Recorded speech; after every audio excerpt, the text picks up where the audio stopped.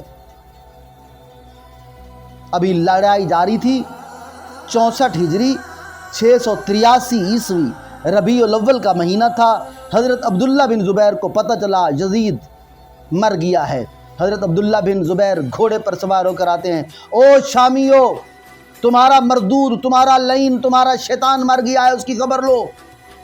جب یزید کی فوج کو پتہ چلتا ہے یزید مر گیا ہے، ان کے حوصلے پست ہوتے ہیں، اور حضرت عبداللہ بن زبیر اور ان کی فوج کے حوصلے بلند ہوتے ہیں۔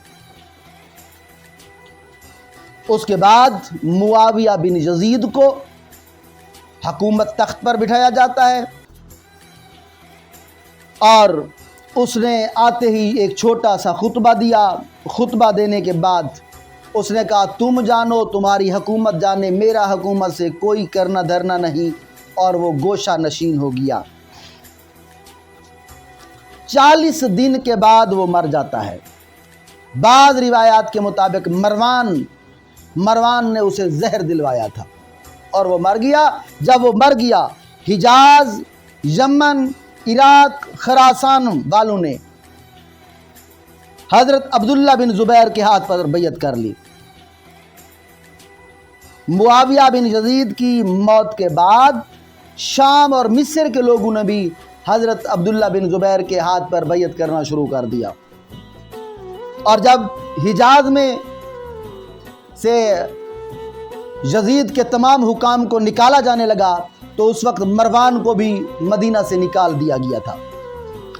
اب مروان شام میں جاتا ہے اور خفیہ سازشوں کے ذریعے مصر اور شام پر قبضہ جما لیتا ہے۔ ادھر کوفہ میں مختار ثقفی حکومت قائم کر لیتا ہے۔ یہ اہل بیت کے ساتھ محبت کرنے والا تھا، اس نے اہل کوفہ کو ساتھ ملا لیا، 70,000 کا لشکر اس نے قائم کر لیا۔ 70,000 کا لشکر، اس نے علم بلند کیا کہ ہم قاتلین حسین سے بدلہ لیں گے، ایک ایک سے بدلہ لیں گے، اور پھر اس نے بدلہ لیا بھی صحیح۔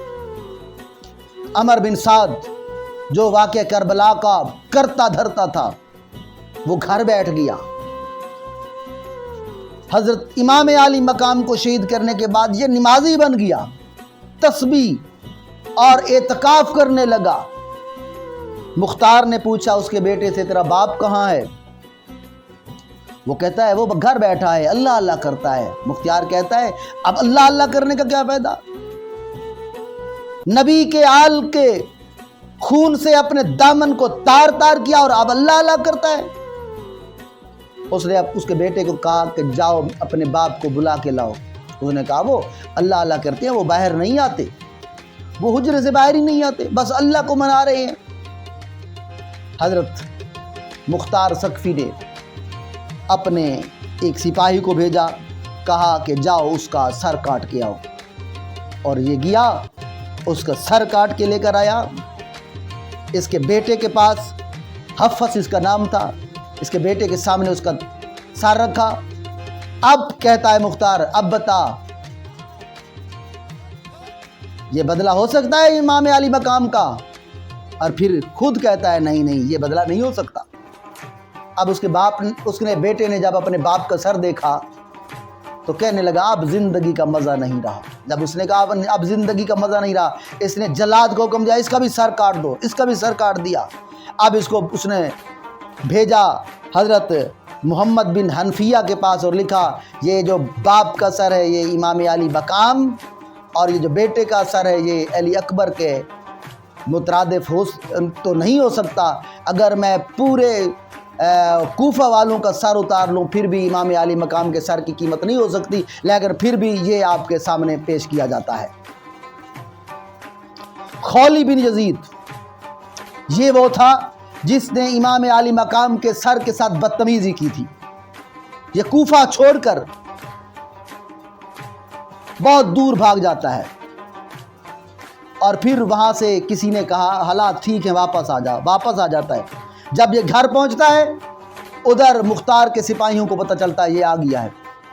اب اس نے اپنی بیوی کو کہا کہنا گھر میں کوئی نہیں ہے، اور جس دن یہ امام کا سر لے کر اپنے گھر گیا تھا اس دن سے اس کی بیوی جو کہ اہل بیت کے ساتھ محبت رکھنے والی تھی وہ اس کی دشمن ہو گئی تھی۔ اس نے بیوی کو کہا، خولی نے، کہ اگر کوئی آئے تو کہنا میں گھر نہیں ہوں، اور یہ ٹوکرے میں چھپ جاتا ہے، ٹوکرے میں، اتنا بزدل۔ اب مختار کے سپاہی آتے ہیں، دروازے پر دستک دیتے ہیں، اس کی بیوی باہر آتی ہے۔ اب وہ کہتے ہیں کہ وہ خولی کہاں ہے؟ وہ زبان سے کہتی ہے یہاں کوئی نہیں، یہاں کوئی نہیں، اور پھر ہاتھ سے اشارہ کرتے وہ سامنے ٹوکرے میں چھپا ہوا ہے، ہاتھ سے اشارہ کرتے وہ سامنے ٹوکرے میں ہے، اور زبان سے کہتی ہے کہ یہاں کوئی نہیں۔ انہوں نے ٹوکرے سے اس کو نکالا، اس کو بہت زخمی کیا، مارا نہیں، زخمی کیا۔ زخمی کرنے کے بعد اس کو زندہ جلا دیا۔ شمر ذل جوشن یہ وہ لائن تھا جس نے پانی بند کرنے میں اہم کردار ادا کیا۔ یہ کوفہ اور بصرہ کے درمیان دریا کے کنارے کلنابیہ کے مقام پر پہنچا۔ وہاں ایک مزدور کو اپنے پاس بلایا اور کہا یہ میرا خط ہے، مصعب بن زبیر کے پاس لے جا۔ جب وہ نہ مانا تو اس نے اس پر درندگی کے ساتھ ظلم کیا، آخر اس سے منوایا کہ لے جا۔ اب وہ خط لے کر آ رہا ہے، راستے میں مختار کے سپاہی اسے پکڑ لیتے ہیں، خط دیکھتے ہیں تو وہ شمر کا تھا۔ اب اس کو ساتھ لیتے ہیں، ہمیں دکھا وہ کہاں لائن چھپا ہوا ہے۔ اب اس کو پکڑا، پکڑنے کے بعد اس کے ہاتھ اور پاؤں باندھ دیے۔ 3 دن تک اس کو نہ کچھ کھانے کو دیا نہ پینے کو دیا۔ ادھر 3 دن کتوں کو ایک کمرے میں بند کر دیا، نہ کچھ کھانے کو دیا نہ پینے کو۔ تیسرے دن اس کو باہر پھینکا اور پھر ان بھوکے پیاسے کتوں کو اس پر چھوڑ دیا۔ کتوں نے اس کی بوٹیاں نوچی اور اس کو کھا گئے۔ اس کے بعد 686 عیسوی 67 ہجری میں خزیر نامی لڑائی ہوئی۔ مختار کا سپہ سالار ابراہیم مالک تھا، بمقابلہ ابن زیاد تھا۔ عبید اللہ ابن زیاد کے پاس 30,000 کا لشکر تھا۔ ابراہیم مالک کو فتح ہوتی ہے، 6,000 بندہ مارا گیا۔ عبداللہ بن ابن زیاد بھی مارا گیا۔ اب دیکھیے خدا کا کرنا، 6 سال کے بعد 10 محرم الحرام اسی تشت میں عبید اللہ ابن زیاد کا سر رکھا تھا جس تشت میں امام عالی مقام سیدنا امام حسین کا تشت میں سر رکھا گیا تھا۔ اسی دارالحکومت میں یہ سر سامنے رکھا جاتا ہے 10 محرم کا دن، وہی وقت۔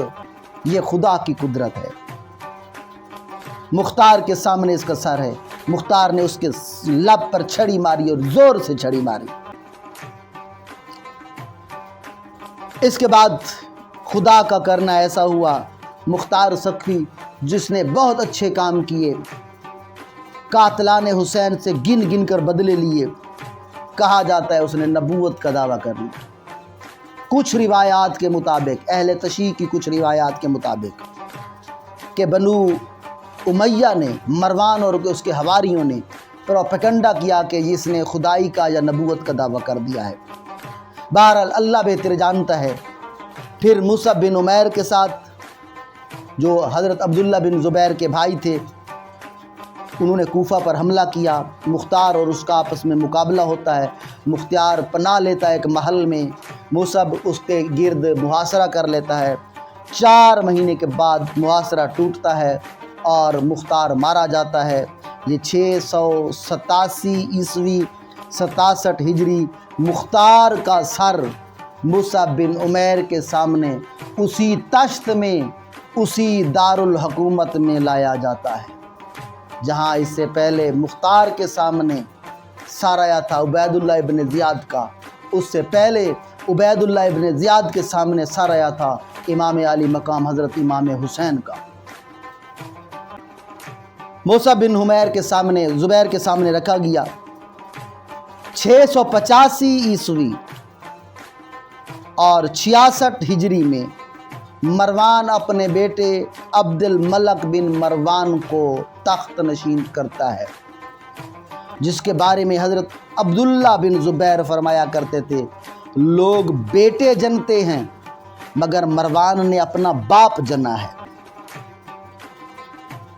یہ عبد الملک بہت دانشمند تھا، فقہ پر عبور تھا، قرآن و حدیث پر دسترس تھی، تخت نشین ہونے سے پہلے بہت عالم فاضل تھا، عابد تھا، زاہد تھا، مگر جو ہی تخت پر بیٹھا یہ شرابی بن گیا، زانی بن گیا۔ بہرحال حکومت امیہ کا اس کو بانی ثانی کہا جاتا ہے۔ امیر معاویہ کے بعد اگر اموی حکومت کو کسی نے سنبھالا ہے تو وہ یہ عبد الملک بن مروان تھا۔ اس نے اموی خاندان کی حکومت کو سنبھالا، دوبارہ اس کو منظم کیا۔